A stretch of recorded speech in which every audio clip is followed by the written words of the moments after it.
One thing that I love about God is no matter how big He is, no matter how mighty He is and sovereign, He still specializes in the little things. He says, don't despise small beginnings. He speaks about the faith as small as a mustard seed. In Mark chapter 12, they are questioning Jesus about different things of the law, because they're trying to obviously trap him and trying to get him to say the wrong things. And he's obviously giving all these elaborate and good answers.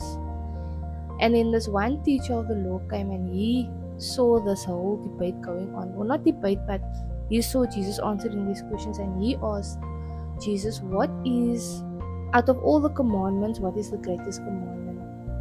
And then Jesus says, the greatest commandment is to love the Lord your God with all your heart, with all your mind, with all your soul, and with all your strength. No?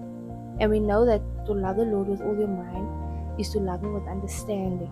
No, but that's another topic.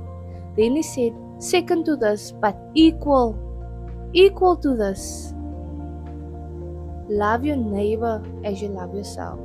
I love how God says love your neighbor, because your neighbor is somebody who's close to you, somebody we usually we usually associate a neighbor as like our next door neighbor or whatever. But we move around, so wherever we find ourselves, we have new neighbors all the time.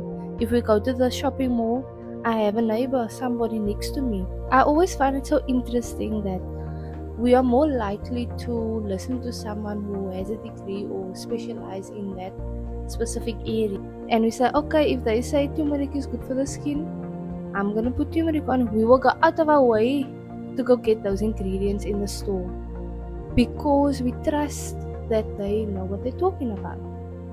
And in the same way, God knows what He's talking about. So why is it so hard for us to trust God?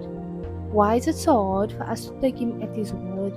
I'm not saying it's wrong. I'm just making a comparison with our response towards certain instruction and advice that we get online, compared to someone who loves us unconditionally. He gives us instruction, and it's not to harm us. It's for our good. And I love how God doesn't instruct us to go love the world, because he does that. He has the capacity to love the world and to give a sacrifice for us while we are still sinners, while, even though He knows that the world is not gonna receive His Son openly the way He desires, or the world is not going to accept Him, the world is still gonna be against Him. He still sacrifices His Son for us. So he already did that, but He gives us an instruction just to love your neighbor, just to love the person next to you. That's all. I'm not asking you to go love a whole nation. And if you claim to love God, then you should love His people. If you claim to love God, then you do His command, and His command is to love your neighbor. But turmeric really works though, so do that also.